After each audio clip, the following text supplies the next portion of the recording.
señoras y señores, sean ustedes bienvenidos a Desde la Biblioteca de Miguel Ángel Ortiz Cabrera. Estamos en palmerasradio.org. Y bueno, tal como se ha estilado últimamente, también nos pueden hacer el favor de vernos los jueves en la tarde y noche, en donde don Agustín nos hace el favor de subir la emisión a YouTube, o bien, si no les es posible verla así, nos pueden hacer el favor de verla los viernes a las 11 de la mañana, en donde se transmite aquí en la plataforma de palmerasradio.org. Si esto es así, perdón, tengo para el día de hoy 3 temas que por su trascendencia presumo que han de ser de interés para el gran público que nos hace favor de seguirnos semana a semana.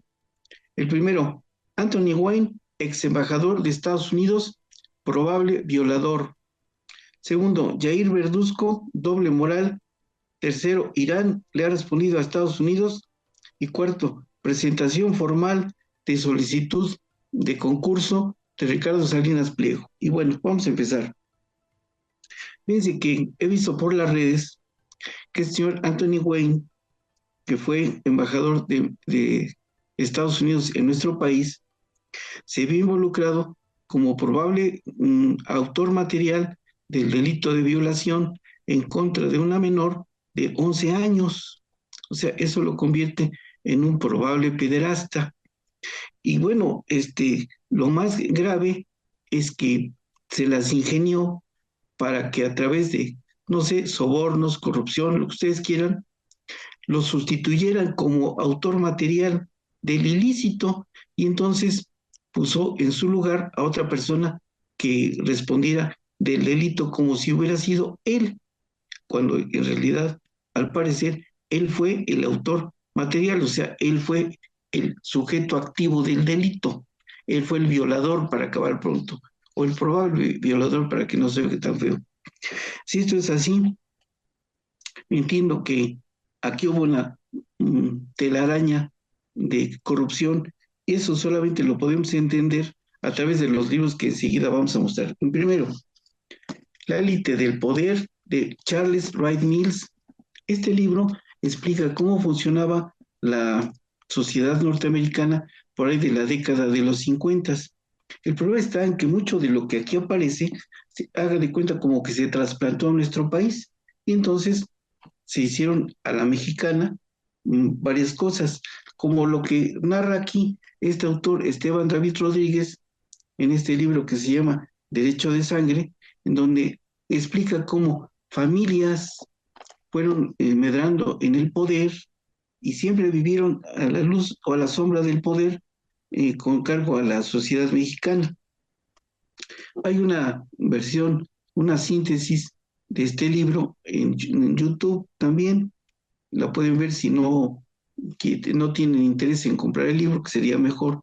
No son muchas páginas, son alrededor de 300, pero explica muchas cosas como las familias Rojo Lugo, las familias Bartlett, muchas familias que han estado inmersas en el poder de los panistas Abel Vicencio Tobar, los Vicencio, peculiar concurrencia, liberales del siglo XIX y cristeros del XX.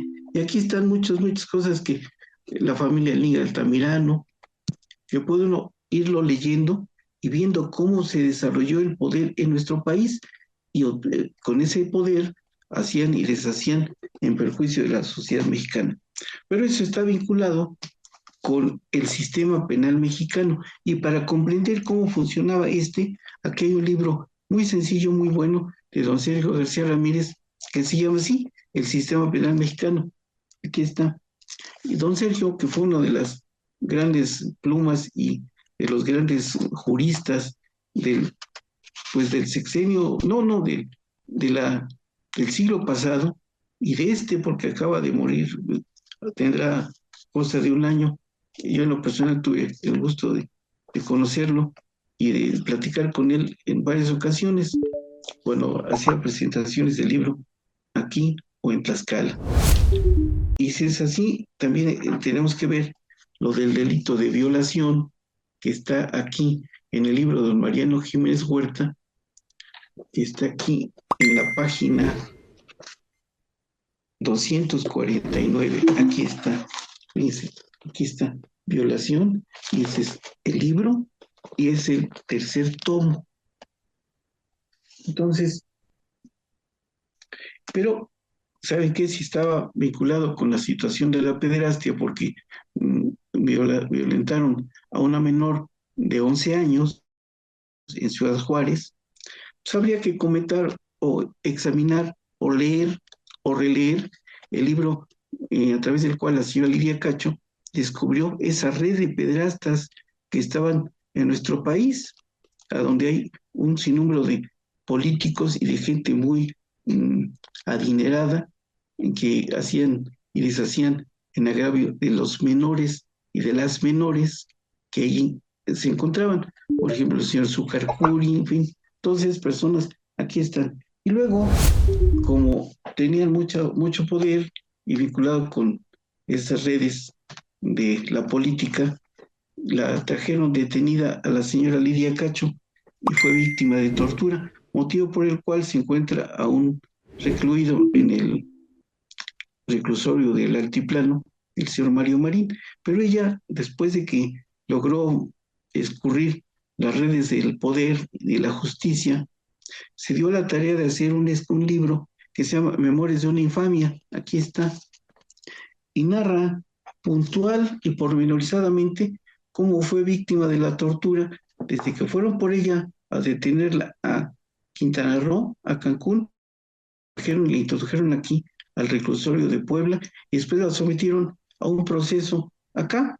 Después le dictaron formal prisión porque fue con el sistema procesal antiguo, y después siguió todos sus trámites hasta que la condenaron, y como la pena era menor a 5 años, tuvo derecho a obtener su libertad bajo algunas condiciones, pero ella no se quedó tranquila, siguió las acusaciones que le habían hecho a ella por los canales que se tienen del derecho, y logró que se emitiera o que se expidiera una orden de aprehensión en contra de los implicados, y fueron el señor Zucarcuri, el señor Kamel Nasif, el señor Karam, el señor Mario Marín, etcétera, un sinnúmero de personas. Y aquí está el libro, lo pueden leer, lo encuentran en ese editorial de Bolsillo Premium, aquí está, pueden leerlo con mucha calma para que vean las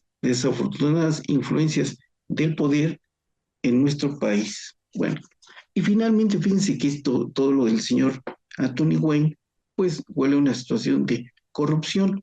Y encontré un artículo muy bien planteado eh, de la pluma de mi buen amigo, el doctor Genaro Salvador Carnero Roque, que lamentablemente ya falleció, pero dejó este artículo que se llama Los compromisos internacionales y la legislación mexicana anticorrupción. Está en la página 223 de este libro. Aquí está. Vean.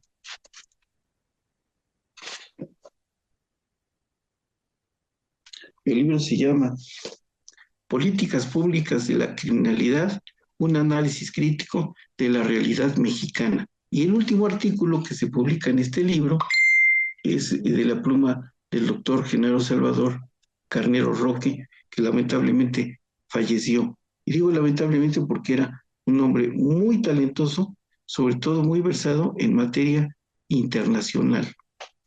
Era un buen amigo mío. El siguiente punto que les quería comentar del día de hoy es que hay un señor, Jair Verduzco, que fue detenido aquí en el país, y ya había sido detenido y dejado en libertad en la Unión Americana en varias ocasiones, pero allá fíjense que se las ingenió para que a través del pre-bargaining, que es la institución allá a través de la cual se negocia, pudiera recuperar su libertad. Aquí ya se trasplantó esa figura y aquí la conocemos como criterio de oportunidad, ya está en la legislación procesal penal mexicana. Pero allá, fíjense que obtuvo esos beneficios, y para comprender lo que había hecho este señor allá, hay que entenderlo a través de este libro, en donde el doctor Eduardo Lozano Tovar explica en la página 101 el famoso Clever Gaming. Aquí está. Y aquí está el libro. Ya había encontrado esa figura en otro libro que de momento no lo encontré. Es en un artículo del doctor Jesús Zamora Pierce, pero voy a buscarlo con más detenimiento. Pero también es que este señor había sido detenido y Estados Unidos pidió que se le extraditara y así se hizo, porque había sido detenido por delitos contra la salud, por cuestiones de droga, de estupefacientes. Pero para entender todo ese entramado de los estupefacientes, dice que hay esta obra que parece Biblia de un autor colombiano, Antonio Escotado, y les voy a mostrar, vean nada más, y tiene cosas súper importantes de dónde arrancaron las cuestiones de la droga en el mundo.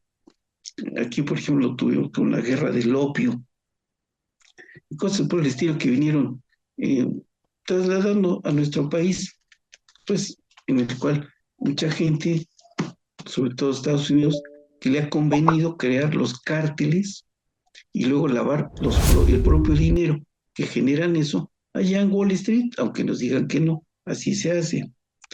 Y entonces, el siguiente punto que tengo para el día de hoy es que Irán ha dado respuesta al señor, digo, más bien a la Unión Americana. Pero fíjense que aquí vale la pena apuntar algo que me llamó a reflexión, que es, fíjense que si el pleito es, o la guerra es entre Estados Unidos contra Irán, Irán no se ha quedado callada, ha estado dando respuesta y ha estado mandando misiles, cantidad que le ha enviado Rusia y China, baratos, y con ella ha estado bombardeando bases militares de Estados Unidos que están en Israel, en Líbano, en todos esos países, en los Emiratos Árabes Unidos, etcétera. Pero yo me puse a pensar, si esto sigue trascendiendo, ¿qué podría hacer? Estoy haciendo el abogado del diablo. ¿Qué podría hacer Irán para darle un pequeño toque a Estados Unidos que realmente sienta y que pues se retracte de lo que está haciendo en perjuicio de qué? De la humanidad? Pero bueno, vean nada más.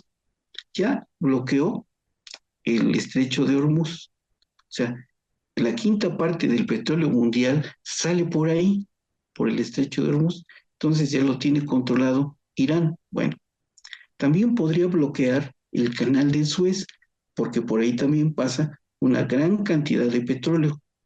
Y por si no fuera suficiente para que Estados Unidos resintiera ese golpe, ver la cuestión de bloquear el canal de Panamá. ¿Por qué? Estados Unidos no es un país autosuficiente. Él importa muchos productos, ya sea de México o de otras latitudes, porque su país es muy grande, pero su población también es muy grande. Y como no pueden abastecerse de sus propios recursos, tienen que comprar muchas cosas. Si le bloquean el ingreso del canal de Panamá, Estados Unidos en un mes ya no tendría recursos. Y entonces sí van a tener que sufrir esas circunstancias. Entonces buscarían, para mí, un arreglo con Irán o con quienes representen sus intereses. Pero para entender eso, sí es recomendable la lectura del libro de don César Sepúlveda, aquí está, Derecho Internacional, que a pesar de ser un libro viejo, explica el desarrollo del derecho internacional, o sea, el derecho que rige a los países y las convenciones internacionales que existen para regular eso, las relaciones internacionales entre países. Esto es así. También tengo este otro libro en donde encontré un artículo muy interesante, este libro, Manual de Derecho Internacional Público, de Max Sorensen, aquí está. Y les voy a decir por qué se me hizo importante, porque aquí en la página 733 de este libro, les voy a mostrar, viene un concepto del que mucha gente no ha hablado, pero que es bastante preocupante. Derecho de guerra y de neutralidad, aquí está.